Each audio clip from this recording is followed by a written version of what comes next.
All right, good afternoon, and welcome to the intellectual history of a modern American conservatism. Our speaker today is Dr. George H. Nash, who came to my attention via communication with the Russell Kirk Center for Urban Renewal in Mecosta, where he is a senior fellow. Uniquely qualified to speak on this subject, he is best known as the author of the conservative intellectual movement in America since 1945. Mr. Nash graduated with honors from Amherst College and received his PhD in history from Harvard University. He is an independent scholar, historian, and lecturer with specialties in 20th century American political intellectual history. He speaks and writes often about the history and present direction of American conservatism. In addition, Dr. Nash is considered an authority on President Herbert Hoover, with his 3 volumes of a definitive scholarly biography of our former president. His writings have appeared in numerous publications, including the American Spectator, Claremont Review of Books, Modern Age, National Review, and New York Times Book Review. He has lectured at the Library of Congress, the National Archives, the presidential libraries of Herbert Hoover, John F. Kennedy, and Lyndon Johnson. He has also spoken at the Gerald R. Ford Presidential Museum, the Hoover Institution, the Heritage Foundation, and various universities and conferences in the United States. Besides his Michigan connection to Russell Kirk Center in Mecosta, he has been an associate of the Hauenstein Center for Presidential Studies at Grand Valley State University since 2004. It is an honor and my privilege to welcome Mr. George H. Nash. Good afternoon, everyone. Thank you, Larry, for that gracious introduction, and hello, everyone. Although I am a senior fellow at the Russell Kirk Center for Cultural Renewal in Mecosta and associated as well with the Hauenstein Center, I am actually coming to you today from my home in South Hadley, Massachusetts, hence via Zoom.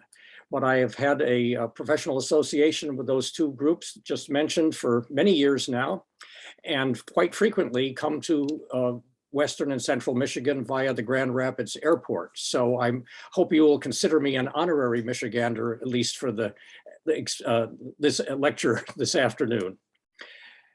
I have been asked to speak to you as a historian about modern conservatism in the United States. For many Americans today, conservatism is a word with highly disputed connotations. For some, it is a noble word associated with the defense of Western civilization. For others, it is said to be a rationalization for entrenched injustice, prejudice, and greed. This afternoon, I propose to step back from the political controversies of the moment and examine this subject through a lens that may not be familiar to all of you, namely the intellectual history of American conservatism since the Second World War, when the conservative community as we know it took form. I hope that by the end of this lecture, you will have a better understanding not only of the stormy present of conservatism and its ongoing reconfiguration, but also of how the present came to be. Perhaps the most important fact to assimilate about modern American conservatism is that it is not and has never been monolithic. It is a coalition built on ideas with many points of origin and diverse tendencies that are not always easy to reconcile. In 1945, at the close of World War II, no articulate, coordinated conservative intellectual force existed in the United States. There were, at most, scattered voices of protest, profoundly pessimistic about the future of their country, and convinced that they were an isolated minority, standing athwart history, as the expression had it, standing athwart history, yelling, "Stop." History, in fact, seemed to be what the left was making. The left, liberals, progressives, socialists, even communists, appeared to be in complete control of the 20th century. In the beginning, in the aftermath of the war, there was not one right-wing renaissance, but three, each reacting in diverse ways to challenge from the left. The first of these intellectual groupings consisted of people whom we today call libertarians and classical liberals, resisting the threat of the ever-expanding collectivist state to individual liberty.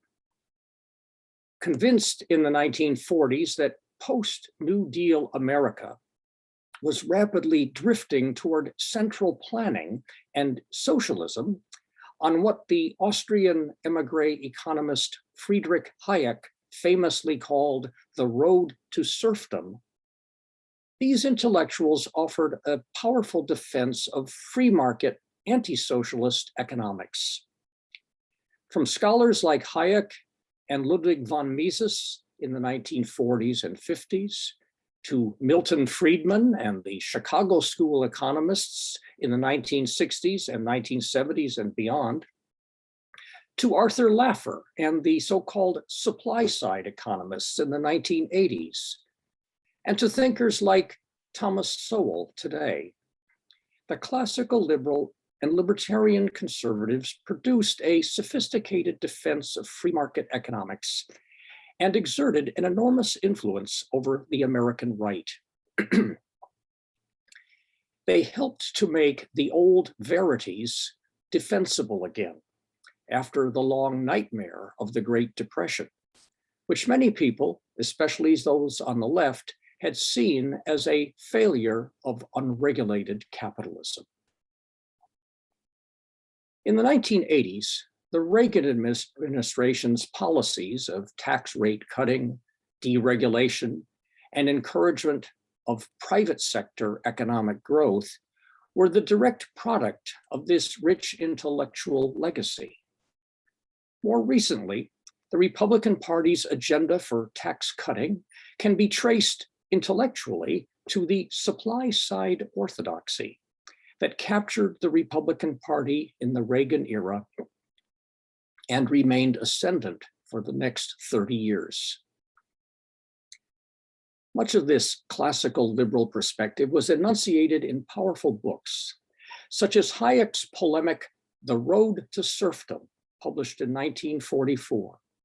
It was one of the most influential books published in the English language in the 20th century. Other works of note included Ludwig von Mises's tome Human Action, 1949, Milton Friedman's Capitalism and Freedom, published in 1962, and Friedman and his wife's volume Free to Choose, the best-selling nonfiction book in the United States in 1980. Concurrently and independently of the libertarians and classical liberals, a second school of anti-modern liberal thought emerged in America shortly after World War II. The so-called New Conservatism or traditionalism of such writers as Richard Weaver, Robert Nisbet, and the Michigan native Russell Kirk.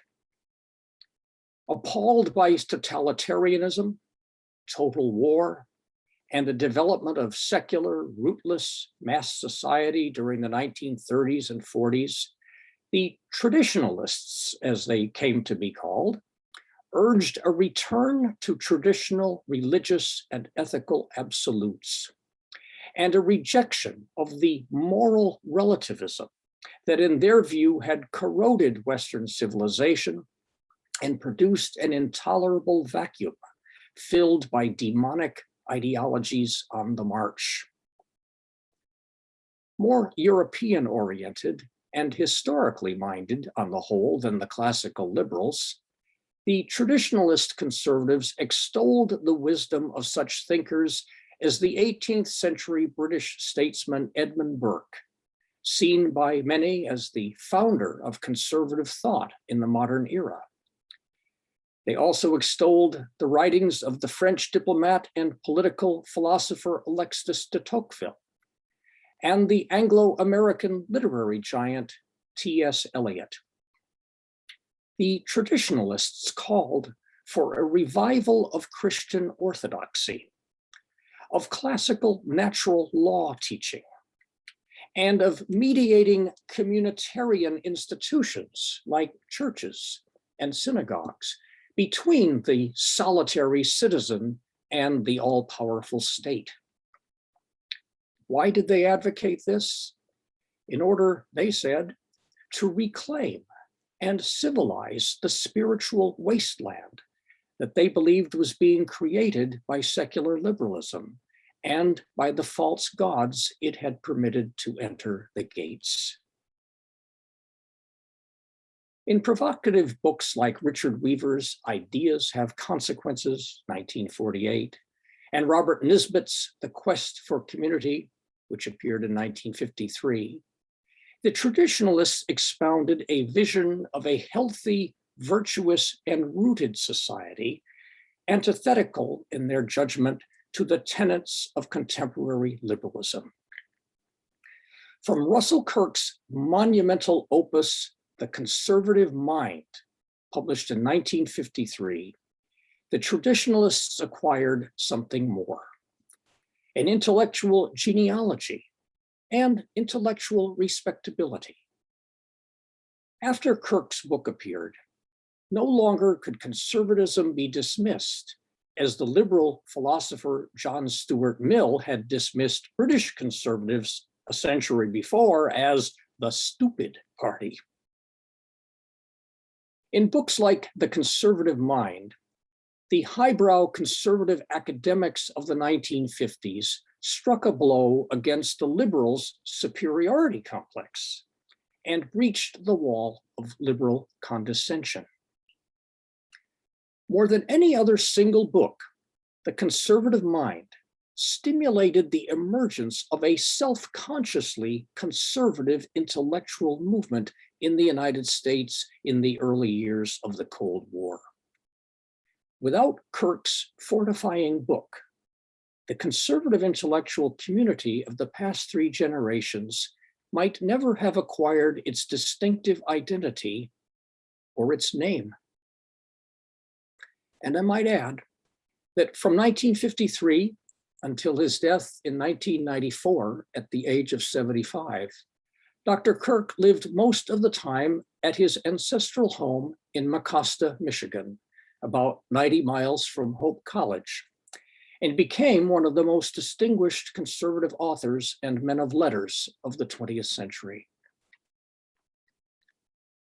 Third, there appeared in the 1940s and 50s, at the onset of the Cold War, a militant evangelistic anti-communism, shaped by a number of ex-communists and ex-radicals of the 1930s, including the former communist spy, Whittaker Chambers, whose sensational 1953 autobiography, Witness, that was its title, was one of the most significant books for conservatives of his day and long thereafter.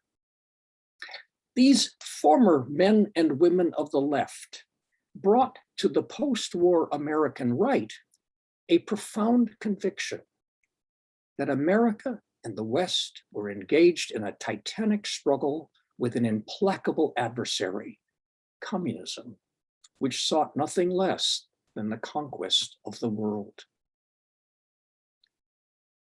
Each of these emerging components of the conservative revival shared a deep antipathy to 20th century liberalism.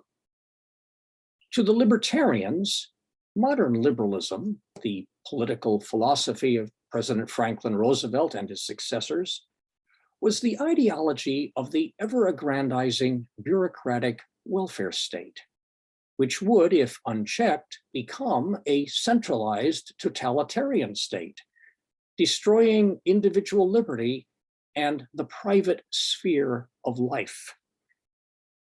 To the traditionalists, modern liberalism was inherently a corrosive philosophy, which they said was eating away like an acid, not only at our liberties, but also at the indispensable moral and religious foundations of traditional society, thereby creating that vast spiritual vacuum into which totalitarianism could enter.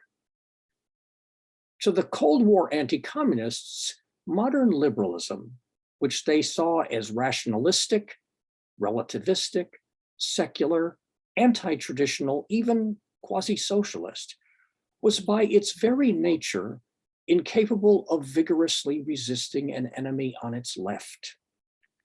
Liberalism to them was part of the left and could not therefore effectively repulse a foe with which it shared so many underlying assumptions.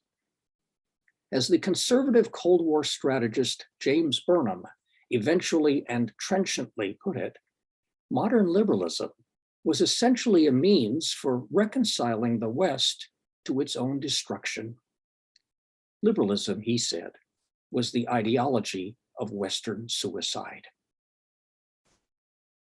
In the late 1950s and early 1960s, the three independent wings of the conservative revolt against the left began to coalesce around National Review magazine, founded by William F. Buckley Jr. in 1955. Apart from his extraordinary talents as a writer, debater, and public intellectual, Buckley personified each impulse in the developing coalition. He was at once a traditional Christian, a defender of the free market, and a staunch anti-communist, a source of his ecumenical appeal to conservatives. And as this consolidation began to occur, a serious challenge arose to the fragile conservative identity, namely a growing and permanent tension between the libertarians and the traditionalists. To the libertarians, the highest good in society was individual liberty, the emancipation of the autonomous self from external, especially governmental restraint. To the traditionalists, who tended to be more religiously oriented than most libertarians, the highest social good was not unqualified freedom, but decent behavior, or as they often put it, ordered freedom, grounded in community and resting on the cultivation of virtue in the individual soul. Such cultivation, argued the traditionalists, did not arise spontaneously. It needed, they argued, the reinforcement and guidance of mediating institutions, and even of the government itself. To put it another way, libertarians tended to believe in the beneficence of an uncoerced and spontaneous social order, both in markets and in morals. The traditionalists often agreed more or less about the market order as opposed to socialism and statism, but they were far less sanguine about an unregulated moral order. Not surprisingly, this conflict of visions generated a tremendous polemical controversy on the American right in the early 1960s, as conservative intellectuals attempted to sort out their first principles. The argument became known as the freedom versus virtue debate. It fell to a former communist and editor at National Review, a libertarian individual really, named Frank Meyer, to formulate a middle way that became known as fusionism.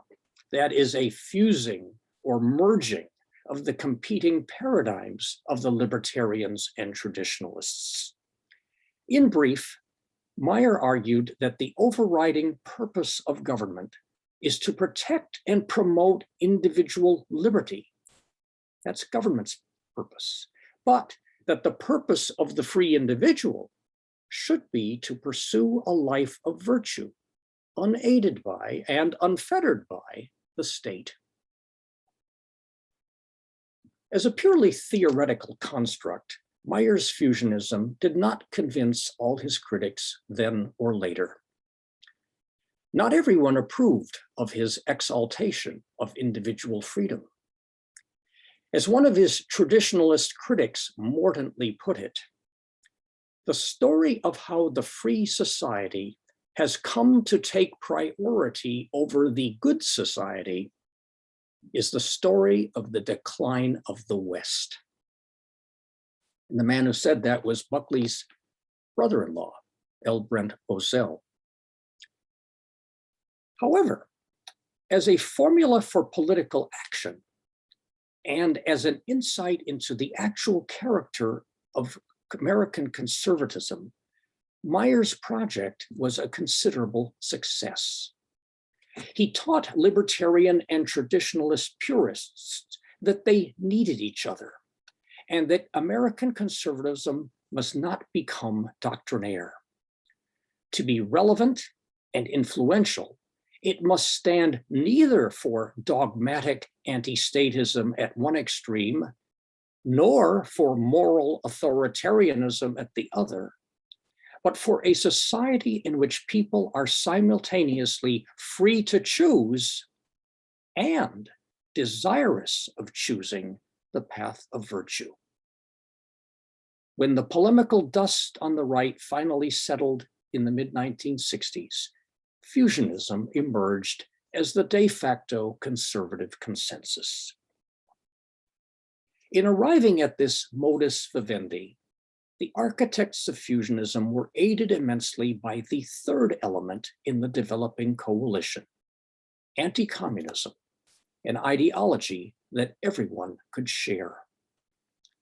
The presence in the world of a dangerous external enemy, the Soviet Union, the evil empire, as Reagan called it, the mortal foe of liberty and virtue, of freedom and faith, was a crucial cement for the nascent conservative movement. The life and death stakes of the Cold War helped to curb the temptation of right-wing ideologues to absolutize their competing insights and become schismatic and doctrinaire. Politically, the post-war American right, led by Buckley, Kirk, and others, found its first national expression in the campaign of Senator Barry Goldwater for the presidency of the United States in 1964. It was not long after that election that a new current of thought appeared on the intellectual political scene, one destined to become the fourth component of the conservative coalition, the phenomenon known as neoconservatism. Irving Kristol's definition conveyed its original essence. A neoconservative, he said, is a liberal who has been mugged by reality.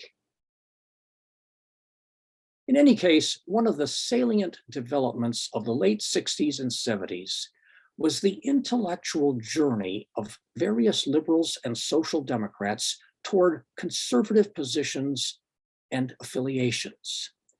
Their migration was manifested in such journals as the Public Interest, founded in 1965 and co-edited by Kristol, and the magazine Commentary, edited by Norman Podhoretz.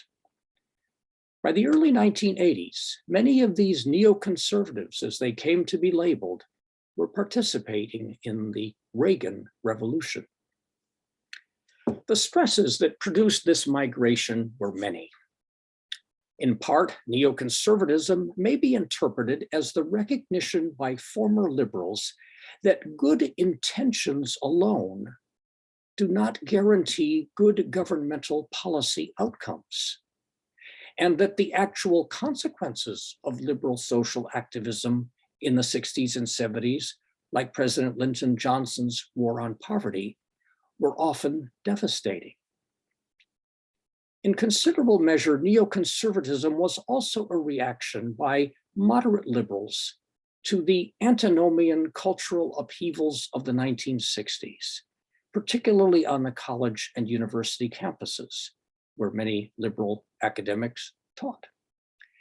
And in a response also to the eruption of the so-called New Left, with its tendency to criticize liberals as sellouts and blame America first for world tensions, and the New Left's hostility to a vigorous prosecution of the Cold War. Those are all ingredients in driving some liberals toward the center and even to the right.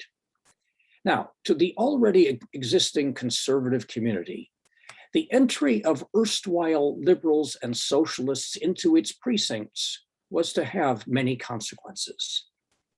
One of these was already discernible in the 1970s.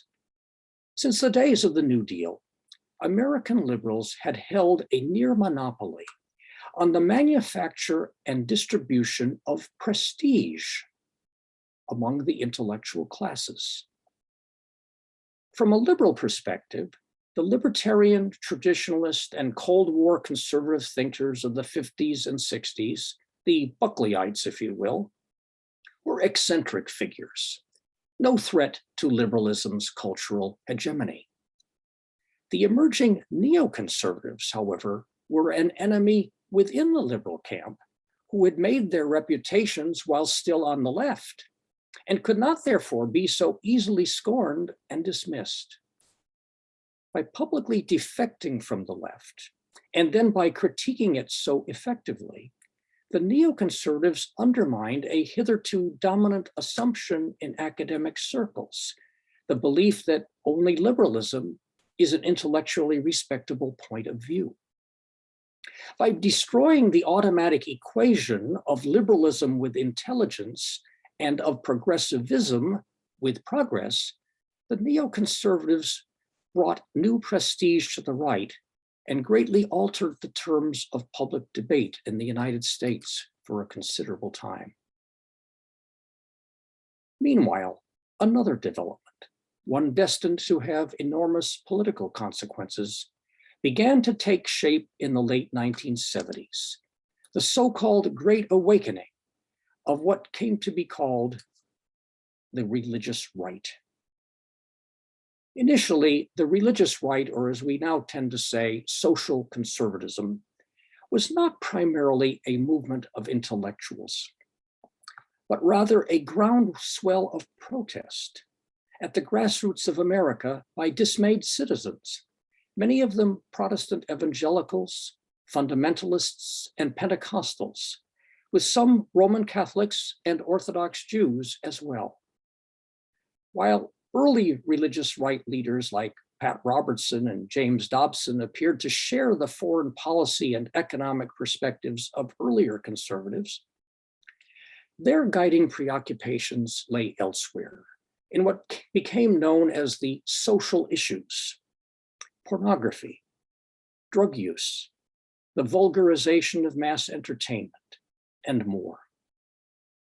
Convinced that American society and culture were in a state of vertiginous moral decline, and that what they called secular liberalism, in other words, or secular humanism, pardon me, in other words, modern liberalism to many, was the fundamental cause and agent of this decay, the populistic religious right exhorted its hitherto politically quiescent followers to enter the public arena as a defense measure, in defense of their traditional moral code and way of life. Unlike conservative intellectuals who concentrated most of their energies on national issues like economic policy and conduct of the Cold War, the religious right addressed the moral traumas experienced by ordinary people in their everyday lives. Above all, the religious conservatives derived their fervor from an unremitting struggle against what most of them considered the supreme abomination of their time: legalized abortion on demand. In time, social conservatives acquired intellectually influential voices, notably at the journal First Things, which was founded in 1990 and still exists today. They gained further strength from their organic ties to a vast and growing evangelical Protestant subculture, and by forging an alliance with like-minded Roman Catholics and Orthodox Jews, a conservative ecumenical movement without precedent in American religious history. There had been a liberal religious ecumenical movement during the civil rights and anti-Vietnam War era, but now here was a conservative one across hitherto unbridgeable theological lines, something quite new and influential.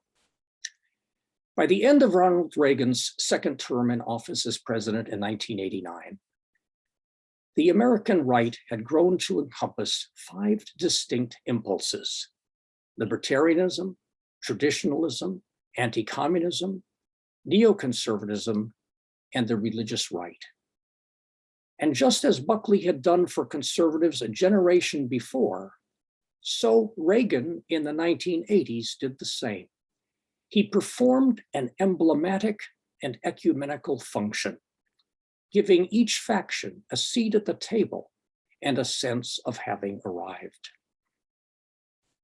And as these disparate elements merged under Reagan into a political as well as intellectual force, they experienced a stirring passage from the world of ideas to the world of politics. The growing cascade of conservative intellectual writing and advocacy was intimately linked to the proliferation of a burgeoning network of conservative media, foundations, and think tanks, from the shores of the Potomac to the farthest corners of the country. By the mid-1990s, literally hundreds of them had come into being. Within a span of less than a generation, something truly remarkable occurred in American political and intellectual life. A vibrant conservative counterculture was forged.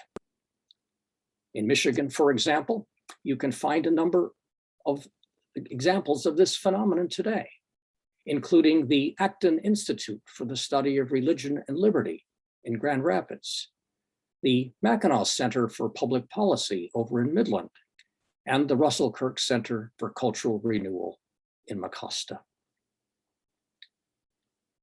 Yet even as conservatives escaped the political wilderness for the promised land inside the Beltway, the world was changing in ways that threatened their newfound prominence. Ask yourself this question.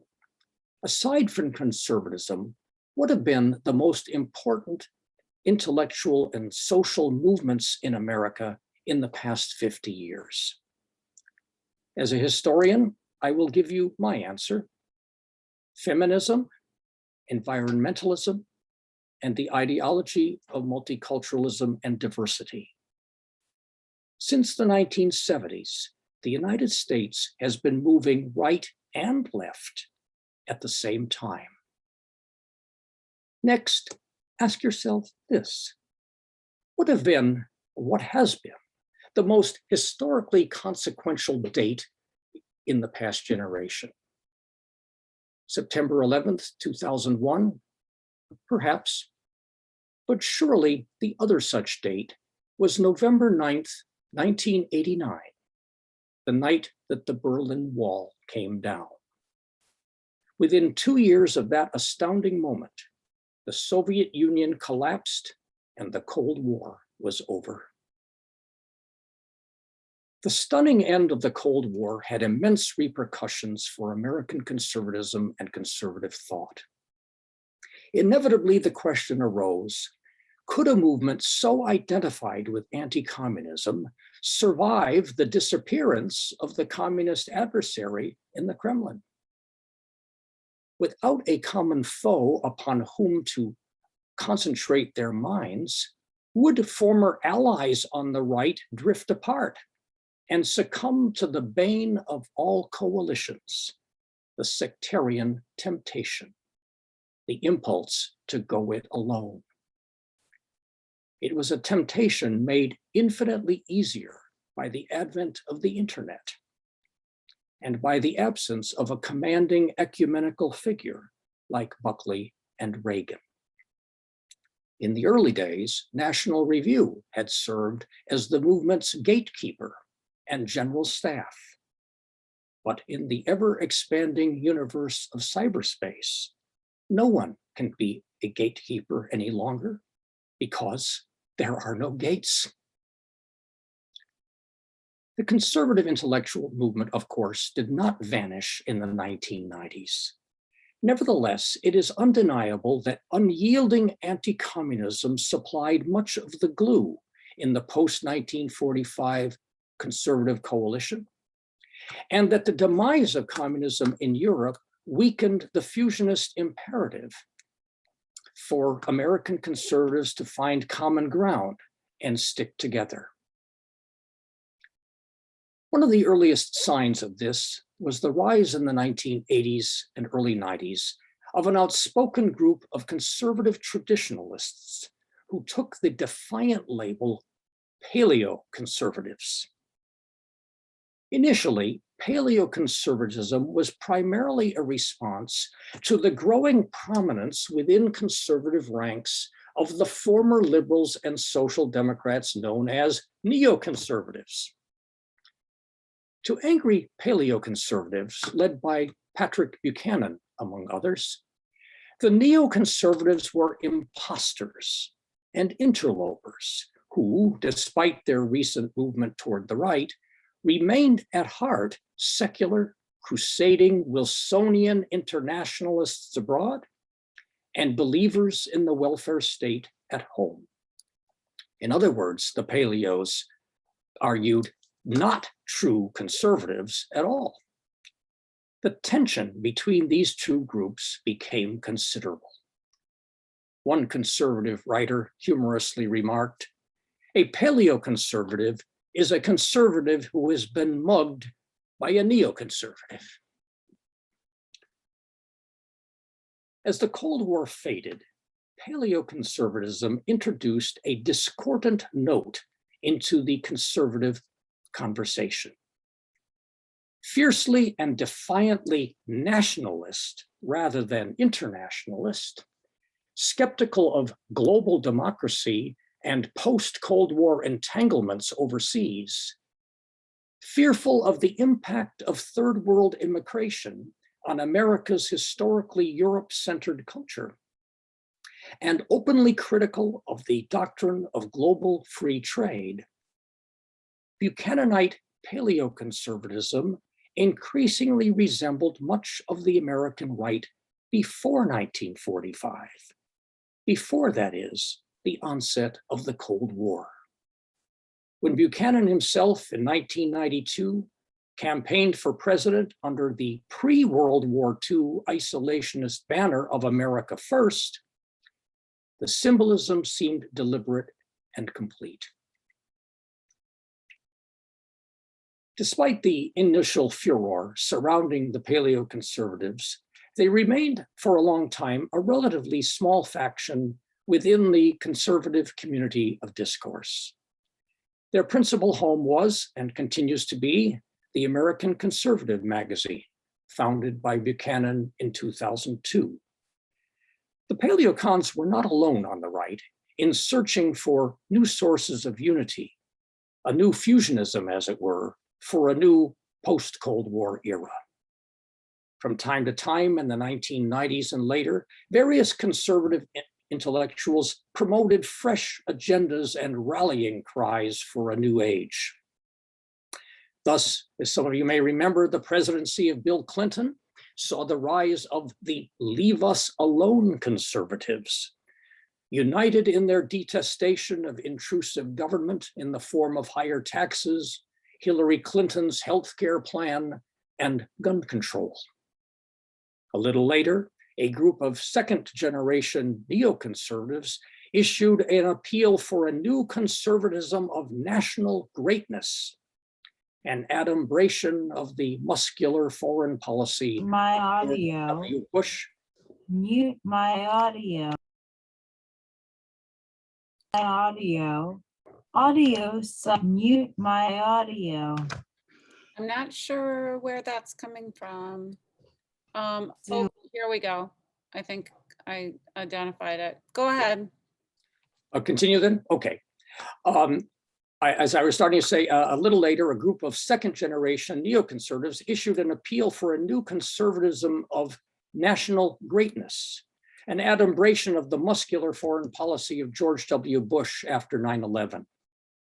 Bush himself, before he became president, championed what he called compassionate conservatism, in part a deliberate rebuke of the anti-statist thrust of the Leave Us Alone movement. More recently, there have been calls in different quarters for constitutional conservatism, reform conservatism, and something called crunchy conservatism, among other formulations. Still, from a historical perspective, fusionist conservatism of the Buckley-Reagan variety continued to be the prevailing expression of conservative thought in America for some years after the Cold War ended. But no era lasts forever. This brings us to the extraordinary upheaval which Americans have been experiencing in the past decade or so, the explosion of insurgent populism on both the left and the right. In its simplest terms, populism, defined as the revolt of ordinary people against overbearing and self-serving elites, has long existed in American politics. In its most familiar form, populism has been left-wing in its ideology, targeting bankers, wealthy capitalists, and corporations as villains. William Jennings Bryan and Huey Long come to mind. But populism in America has sometimes taken a conservative form as well, especially since 1945. In the 1960s, William F. Buckley Jr. famously declared that he would rather be governed by the first 2,000 names in the Boston telephone directory than by the entire faculty of Harvard University. That is, Buckley, a college graduate himself, would rather trust the political judgment of less educated common people than of cosmopolitan and mostly left-wing intellectual elites. Populism conservative style achieved its greatest success after 1964 under the leadership of Ronald Reagan, who brilliantly articulated a populistic libertarian aversion to meddlesome and unaccountable government, an aversion long ingrained in the American psyche. Consider these words from Reagan's farewell address in 1989. He said, "Ours is the first revolution in the history of mankind that truly reversed the course of government, and with three little words, we the people. We the people tell the government what to do. It doesn't tell us. We the people are the driver. The government is the car. And we decide where it should go and by what route and how fast." No conservative has ever said it better. But notice now the crucial distinction between these two manifestations of anti-elitism so long embedded in our politics. Left-wing populism in America has traditionally aimed its fire at big money, the private sector elite entrenched on Wall Street. Right-wing populism of the Reaganite variety has focused its wrath on big government, the public sector elite ensconced in Washington. A few years ago, American conservatives experienced a revival of Reaganite populistic fervor in the form of the Tea Party movement with its slogan, "Don't tread on me." In the wake of the Great Recession of 2008 and the federal government's response to it under President Obama, conservatives of all stripes believed that ours had become a government not of and by the people, but only for the people, government by autocratic edict from above. The leftward lurch of the Obama administration was not the only source of Tea Party discontent, and this is critical. The populist libertarian revolt of 2009 and 10 quickly morphed into a bitter struggle, not only against the perceived external threat from the left, but also against the perceived internal threat from the conservative movement's imperfect political vehicle, the Republican Party. Despite massive Republican victories in the congressional elections of 2010 and 2014, many Tea Party populists felt betrayed by what they saw as the inability, and even worse, the unwillingness of elected Republican officials in Washington to fight effectively for the conservative agenda. Many at the grassroots, encouraged by populist sympathizers on talk radio, began to suspect that their elected leaders were not merely craven or inept, but essentially on the other side, particularly on the question of dealing with illegal immigration. The mounting anger of grassroots conservatives, often derided by their critics as provincials and nativists, became part of the tinder, indeed the crucial tinder, for the firestorm that was about to occur. And what was that firestorm? The eruption of a new and even angrier brand of populism with both left-wing and right-wing elements, a hybrid that became known as Trumpism. Politically, Trumpism's antecedents may be found in the presidential campaigns of Ross Perot and Patrick Buchanan in 1992 and 1996. Stylistically, the Trump campaign of early 2016 recalled the turbulence and rough rhetoric of George Wallace's campaign rallies as a third-party candidate in 1968. Ideologically, Trumpism bore a striking resemblance to the anti-interventionist, anti-globalist, immigration restrictionist, and America First worldview propounded by various paleoconservatives during the 1990s and ever since. It is no accident that Buchanan, for example, was thrilled by Trump's candidacy and became one of his most ardent defenders. But instead of focusing its anger exclusively on left-wing elites, as conservative populism in its Reaganite variant has done, the Trumpist brand of populism simultaneously assailed right-wing elites, including the Buckley-Reagan fusionist conservative movement that I described earlier.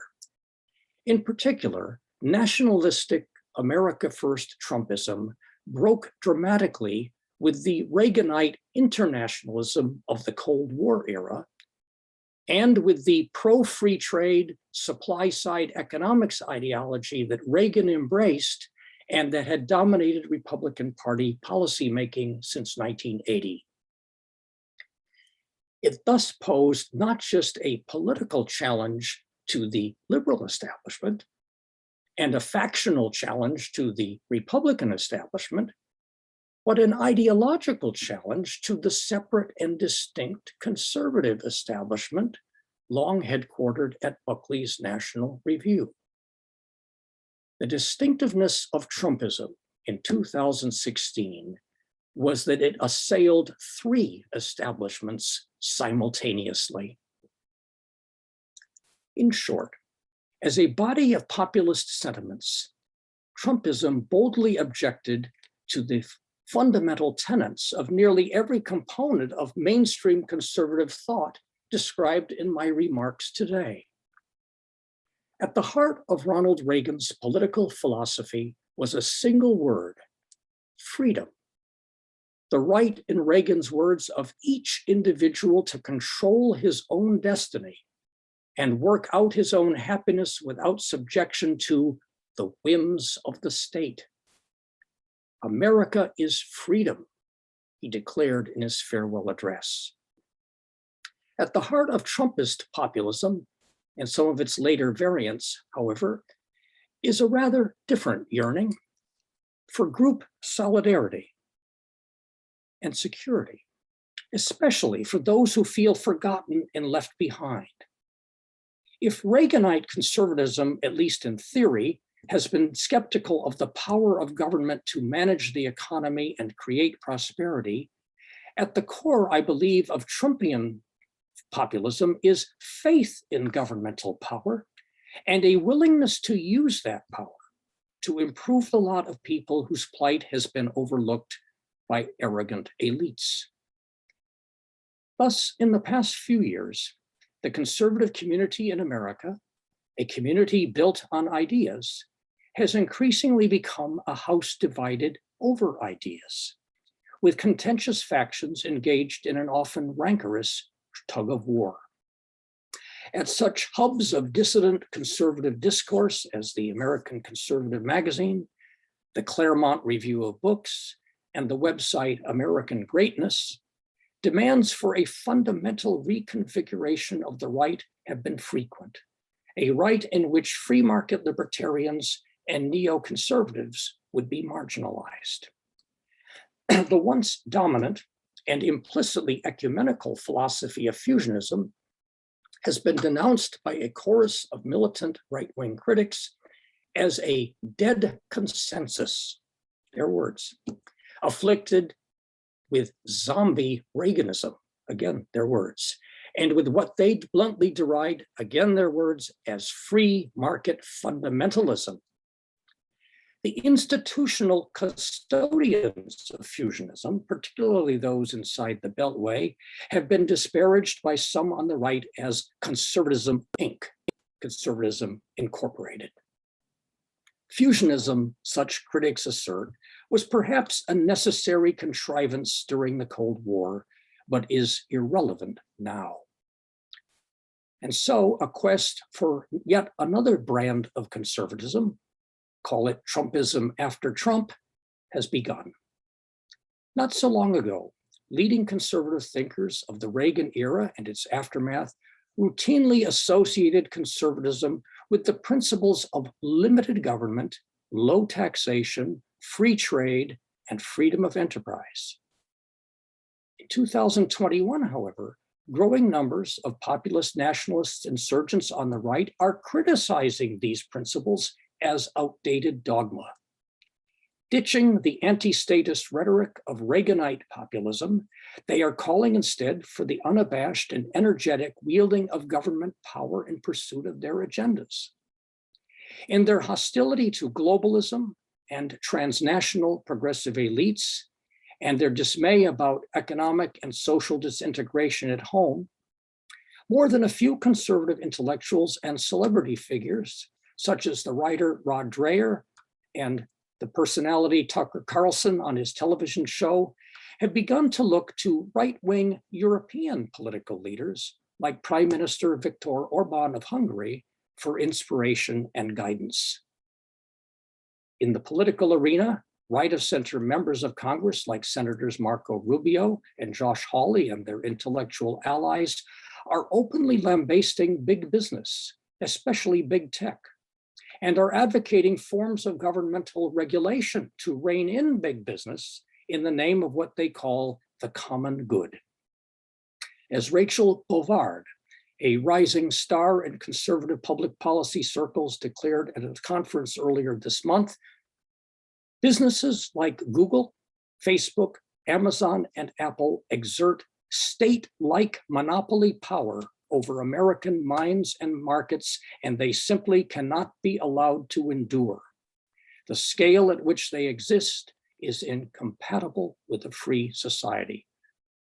That's a direct quotation. But the developing intellectual tumult on the right is motivated by more than strictly economic concerns.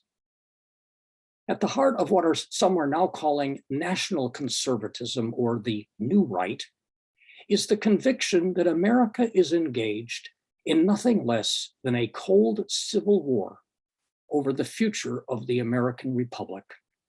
an irrepressible conflict pitting conservatives against an enemy determined, they believe, to destroy them. The rapid rise of left-wing identity politics and progressive wokeism, the spread of social media censorship and the cancel culture, the tolerance of massive illegal immigration along the southern border, the toppling of historic monuments and the wide dissemination in the schools of left-wing critiques of American history, these, to many conservatives, are manifestations of an all-out cultural revolution being waged against them by an increasingly implacable and authoritarian foe. In parts of the American right and parts of the American left as well, the rhetoric of conventional politics is giving way to the apocalyptic rhetoric of war. I would not want to leave you with the impression that all is now sound and fury and nothing more on the American right. In the wake of the upheavals of the past 5 years, for example, efforts by serious intellectual conservatives are underway in many places to restore the nation's civic literacy and a more balanced and affirmative understanding of Western civilization and the American experience. The National Association of Scholars has organized what it calls the 1620 Project to refute what it sees as the deeply flawed and divisive narrative of American history recently propounded by the 1619 Project of the New York Times. Last year, a group of Black conservative intellectuals created an alliance called 1776 Unites in defense of America's spiritual, moral, and political foundations, their words, and in opposition to what they call false history and grievance politics. And a few months ago, the Russell Kirk Center, with which I am affiliated, launched a conference program specifically for American high school teachers, using Dr. Kirk's classic book, The Roots of American Order, as a text, providing resources for teachers to draw upon when explaining to students the fundamental principles animating America's regime of ordered liberty. Many more such examples could be given. So, intellectual activity, quiet institution building, and endeavors for cultural renewal continue on the right, even amidst the growing dissension on the right and the polarization of American public life. As a historian, I cannot predict precisely how the intellectual dimensions of this drama will unfold in the years just ahead. But I think I can predict that there will be no clear-cut restoration of the Reaganite paradigm or diffusionist status quo that existed before 2016. History does not work that way. What is more likely to happen is an attempt by mainstream conservatives to refurbish the house of conservatism with a certain amount of Trumpian furniture, but without Trump himself as the proprietor of the house. Whether or not such an effort succeeds, nationalistic, even counter-revolutionary populism and so-called post-liberalism seem likely to remain part of the conservative landscape for a while, for they are being fueled by an apprehension that large numbers of conservatives now share, that traditional America as a free, well-ordered, and basically decent society is in peril, and that a despotism of the illiberal left is arising in its place. In conclusion, let me tell you a lighthearted story. A number of years ago, I am told, a young member of the British Conservative Party was campaigning for a seat in Parliament. At a public rally, he zestfully defended the Tory platform and then concluded, "These are our principles. If you do not like them, we have others." This afternoon, I've offered you a smorgasbord of conservative principles. or more precisely, an intellectual framework for understanding the modern American right and its current travails. On its face, the conservative movement may appear to be an unstable alliance, especially in 2021, when the populistic pressures run deep. But for 3 generations now, it has also proven remarkably resilient, united in the last analysis by a recurrent sense of mortal challenge from the left. And that may be the key to conservative prospects in the years to come. Aggressive and coercive overreach by the American left may have the ironic effect of pulling the American right back together. In this unstable climate, the temptation will be strong and the pressure great for partisans of the left and the right to repair to their respective tribal barricades, driven there by fear and loathing.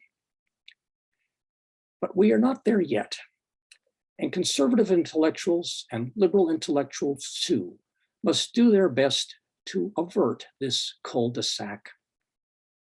We know from Edmund Burke what will happen if we fail. In 1791, he wrote, "Society cannot exist unless a controlling power upon will and appetite be placed somewhere. And the less of it there is within, the more there must be without. It is ordained in the eternal constitution of things that men of intemperate minds cannot be free. Their passions forge their fetters." Let us hope that Americans of all persuasions heed his words. Thank you.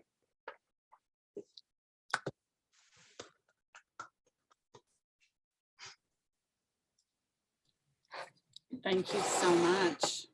Well, I actually do see a question in the chat. Where do the events of January 6th fit?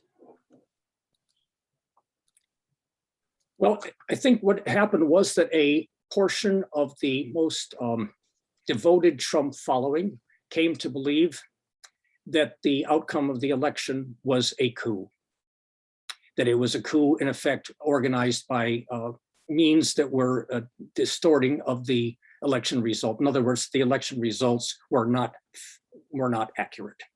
And so in their minds, and I'm only saying this as a historian, I'm not saying this in some kind of defense, but I'm trying to explain what I think the dynamics are. In their minds, some of those folks who came there were protesting in a kind of a last desperate moment of what they saw as a fundamental disruption of the American constitutional system. So 100,000 people or more went to the rally.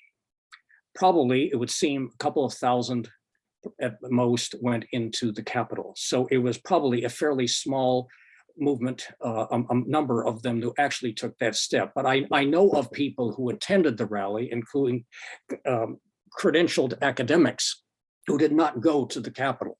But they believed that the whole process of handling conducting the election, counting the results and so forth, voter harvesting and all the rest of the things that they talk about, that had produced an outcome that needed to be prevented. Now, there's another dimension to that, and I don't know the answer to this yet because the commission investigating January 6th is yet to complete its labors. The question is, how much did President Trump and perhaps some of those with whom he was in touch or around him, officially or unofficially, how much did they try to steer this to the catastrophic outcome of storming the steps of the Capitol and wandering around inside and causing chaos and danger?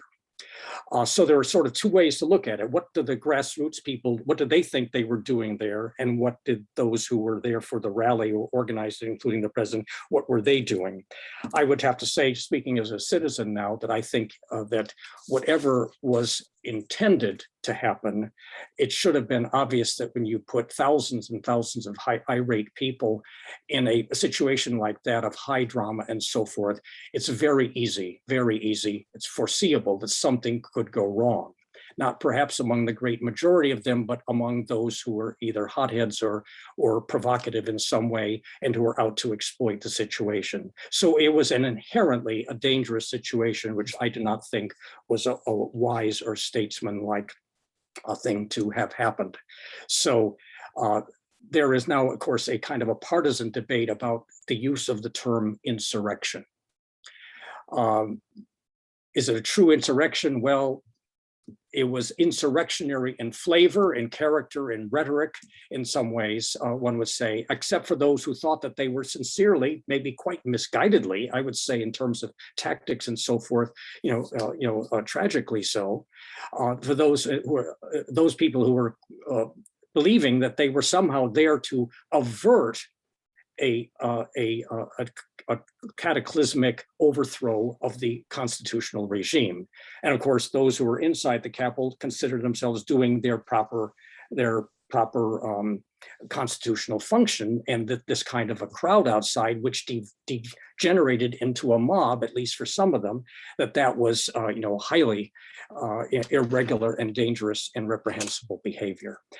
Whether it amounts to an insurrection in some kind of dictionary definition sense, I think is still a little unclear, and much will depend on what we find out from the emails and so forth, what was going on among those who had authority in the situation, the president, the Pentagon, and the Congress leaders and so forth. That will perhaps give us some further insight. But it was as I say, people who were, I think, at the grassroots, very sincere but misguided in terms, at the very least, of tactics, and I don't believe that they were correct in their reading of it. But I also don't think we should say that this was a full-fledged military coup d'etat being attempted by crowds. It was a highly volatile situation that had the potential, which did materialize, for very bad things to happen. And I would criticize those who in any way facilitated that thing when they should have known better. So this, however, now becomes a kind of a battling point probably for a long time, or at least as long as Trump is on the scene and wants to kind of make it an issue of consequence. I will just share with this audience that I have a number of friends, and again, many of these are people with Ivy League degrees and elsewhere. They're not what you call what you stereotypically call the rabble. And many of them remain convinced that there was much irregularity in key states, and that the election was in some ways under a cloud. They remain convinced of that.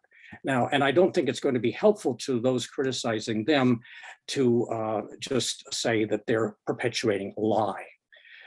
A lie, to be a lie, has to be not only false, but you have to believe it's false and utter the lie with intent to deceive others. That becomes a lie. But there's certainly a lot of misinformation out there. I am not convinced that this was some kind of that the election was staggeringly wrong like that. It seems to me that Trump had the burden of proof and that he didn't meet that burden of proof, and we then went into even worse difficulties on January 6th. But I'm giving you partly, I hope, an historical analysis of it, but it is partly my own citizen's perspective. So I hope that is at least somewhat of interest to you. I'll Yes, stop there. Thank you, Dr. Nash. There are some questions flying into the chat now. So I will go to this, and you touched on this, so you can pass, but thank you so much for your thought-provoking talk, Anne says. Can you comment on the recent trend to all sides believing in their own, quote, facts? Yes, well, one of the great developments of the last 50 years, of course, has been the polarization of politics on many levels. There's a book that was written in 2010 called The Big Sort by Bill Bishop, a sociologist, pointing out at that point, that's over 10 years ago, how increasingly sorted out Americans were becoming in terms of geography.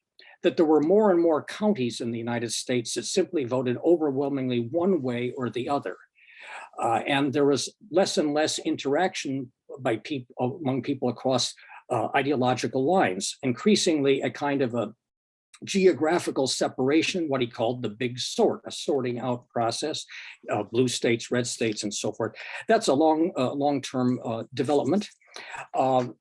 Something else that has been pointed out by a social scientist some years ago was that the more educated you become, the more ideological you're apt to be. You are apt to see things in terms of more and more consistent patterns. So often people will say, let's say a high school education will call themselves independent, and they'll say, I don't vote the party, I vote the man. But people who have college or postgraduate educational training tend to look at the world more through intellectual systems. And so there's more and more pressure then to be unified in your view of things. So that tends to pull people apart if they're on different wavelengths. The great technological revolution we've experienced with email and computers, just think of it, Facebook and Twitter and Google are really only about a decade or decade and a half old. So we have now an information overload, it's been called. And so there's more and more difficulty finding the time. I find this true, and I'm trying to, as a professional scholar, if you will, to keep up with certain things that are happening, particularly on the right, which I monitor for writing and scholarship and so forth. It gets harder to do because the internet is so infinite and expanding. And so everyone can have a website out there. So you then, how do you manage that? Well, I guess the tendency is strong to kind of, it's emotionally a relief to find different outfits, news sources, websites, opinion blogs, and so forth, that essentially agree with you. So we all go into our silos, you see, or there's that tendency. Now there are ways that I think we can and should overcome that by looking at, just choosing among our favorites to look at online, different sites that have different news perspectives. So all of that is, but the pressures are out there to pull us apart, and we don't have enough time, literally time, to just browse around in a casual way. So to save time, we go to our favorites. So maybe you turn on NPR first thing in the morning, or you turn on Fox or whatever.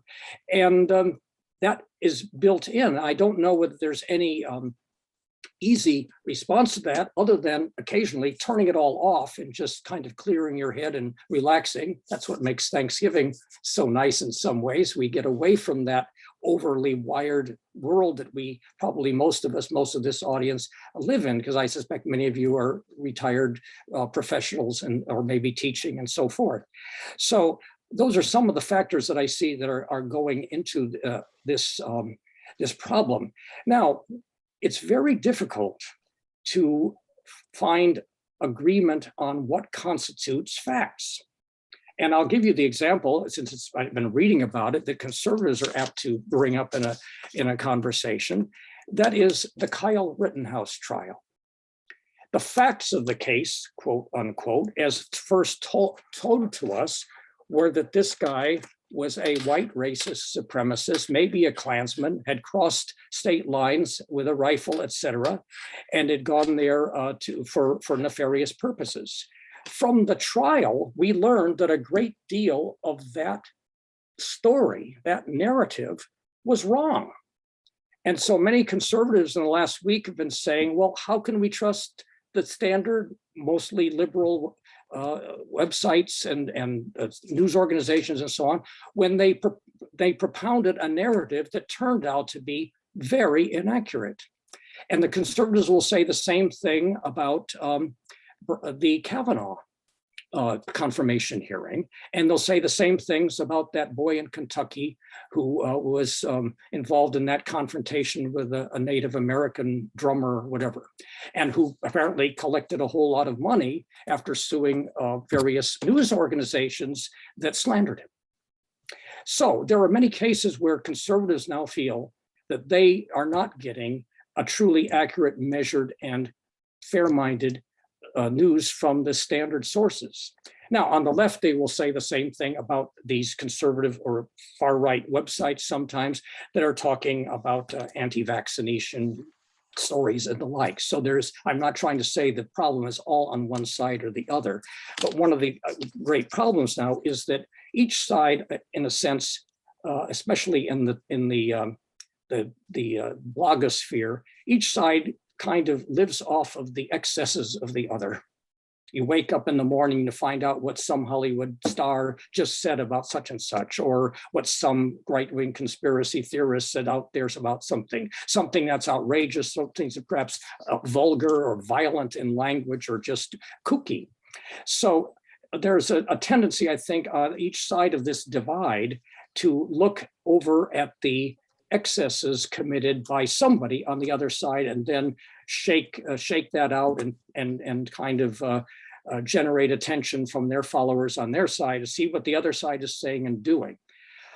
I think that there are some efforts being made to create a more measured media environment, one that is actually it's really anti-Trump. It's a never Trump-based organization called The Dispatch is trying to have that kind of tone. It's a website.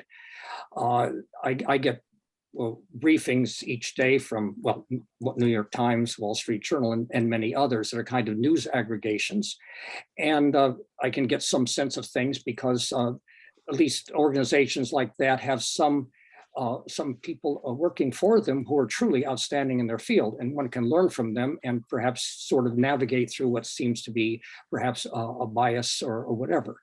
So it's harder. I really think it's harder because of the sheer volume and omnipresence of media of all kinds to try to sort it all out and decide what's factual and what is not. And it has to be said, I think also, and I hope this will not sound too controversial, that probably everybody in the last year who has had to deal with COVID at the professional level, whether it's Dr. Fauci or Trump or the CDC and so on, a number of times mistakes have been made, or mistakes that are, I think, forgivable often because of the comparative ignorance we had or they had at the start about the nature of the coronavirus and so forth. But it makes you recognize that expertise is not always to be just absorbed and accepted because someone says, I'm an expert. And that, of course, is part of the conservative populist critique right now. But you can find similar concerns in some parts of the left about the corporate media. From certain parts of the left will be very critical of the corporate media. So what I'm saying here then in short is that this is an issue that I think goes across ideological lines.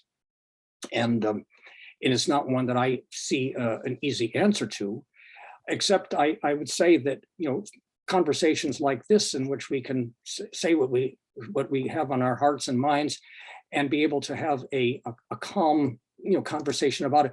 Forums like that are vital, and there are such increasing attempts now. I have a young lady friend who's working in the field of, shall we say, civility, and trying to find groupings across the barricades across the lines, so that people can have a civil discourse and sort of turn the temperature down. And I commend those efforts, and it's obvious that they indicate a hunger that many of us have to find ways of communicating like that without all of the hype and the distrust, which unfortunately are endemic right now in so much of our media. I could say more about that, but that's probably a rather long stream of consciousness response on my part, but I hope that's helpful. That's how I look at it. And I think that the issues are truly difficult, but I take some hope in that there are people who are aware of the severity of the issue and are looking for ways to transcend those hurdles, those obstacles. Thank you so much. And I have some more difficult topics for you to Okay. talk to us about. So I have about 7 or 8 more questions in the chat. We have about 10 minutes left. So let's go ahead. And the next one is the evangelical wing of American Protestantism has traditionally favored honesty, sexual purity, and personal piety. Can you explain how the religious right has come to follow a man who exemplifies none of these traits? Okay. Yeah, I don't think most of the religious right voters voted for Trump out of any kind of approval. Now, one can differ from them and maybe criticize them, saying, well, they should have taken more into account his flaws and deficiencies and so forth, and how can they vote for a man? But I've been asked this kind of a question before, and I think I could just boil it down to this. Why was it that 80% approximately of white evangelicals in the United States voted for Trump in 2016, and maybe a slightly higher percentage in 2020, given that context? Well, the way I think a lot of them looked at it was very simple: consider the alternative. And so they, in their view, and I'm not saying this in defense, I'm saying this in explanation, in their view, Trump's personal flaws, while not to be, looked over, were less dangerous to the general American polity than were the programs and appointments to the courts and so forth that would be made by Mrs. Clinton or Mr. Biden. So that was one great concern. I would add a second factor to it. My own view is that that one thing in particular drove so many evangelical conservatives, and I might add many pro-right to life Catholics and others. It wasn't just evangelical conservatives. I think quite a few Catholics voted for Trump, maybe a majority in one of the elections, or a near majority, which is historically fairly high for the Catholic vote, so to speak. The reason that they did was one word: fear. I believe that they were afraid that if the left won over, that's what they say, the left, if the left won over and got to organize the bureaucracy and repopulate the courts, that Christians in the public square would be at best marginalized, and if not persecuted.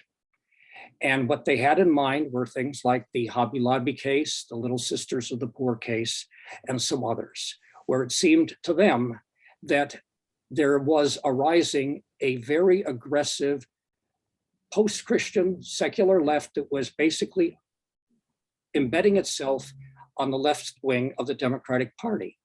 And that in power, it would pursue an agenda that would genuinely lead to marginalization, if not worse, for Christians in the public square. And that concern, I do believe, motivated a great number of them. And also the whole abortion issue. Now, wherever you stand on the issue of abortion, it is certainly notable, and the right-wing evangelicals, I'm sure, would point this out. It is certainly notable that everything President Biden has done in that area has, in effect, been a reversal of what Trump did. And so to them, then, that is kind of a justification for their vote, not out of any particular liking for Trump on the whole, but out of this apprehension of the things that would be done by someone holding the power in Trump's place. So I'm not saying that I associate myself with that particular line of reasoning, but I think as a historian, I can say that that is the line of reasoning that helps to explain why the vote pattern was as it was. Thank you. Let's see the next comment question. Perhaps some subset of Trump voters consider any change from the normal past voting structure, in parentheses rules, that was not officially changed by elected government to be acts of corrupt voting. So it's probably back to whether the election was fair or not, that conversation. Yes, well, there were quite a few changes made, as we all know, I think, in voting patterns, particularly to allow more absentee voting and what's called voter harvesting in various states, particularly because of fears of going to voting booths during the pandemic. I know in different states, different things were done. I have friends in Pennsylvania tell me that some of the changes made in the voting procedures there were not done by strict constitutional procedure. Now, whether that would have altered the outcome, Biden won by what, 170 to 100,000, I think, in Pennsylvania. Whether that would have made any change in the actual bottom line of the vote, I don't know. But there are people who make these claims. I don't have enough detailed knowledge of individual state situations, but there were definitely changes made in several states that then did tilt toward Biden. That's not necessarily that he won because of those changes, but it may be that those changes facilitated vote collection in cities and so forth that would have had the effect of maybe increasing the turnout in ways that were favorable to Biden.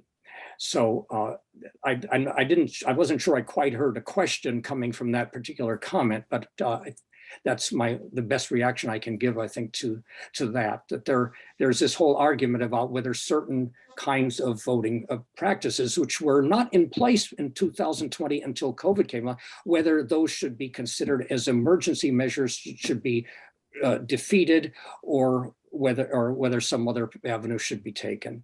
So that is obviously a matter of argument, as we know, between the parties in Georgia and elsewhere.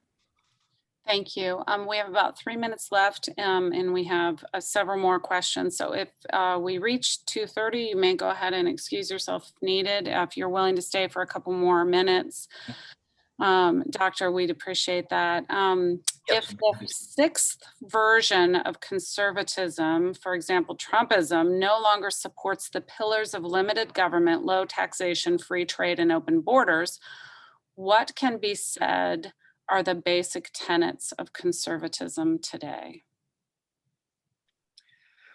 Well, they would argue that they need a society that is not only free, but more morally developed, more morally satisfactory.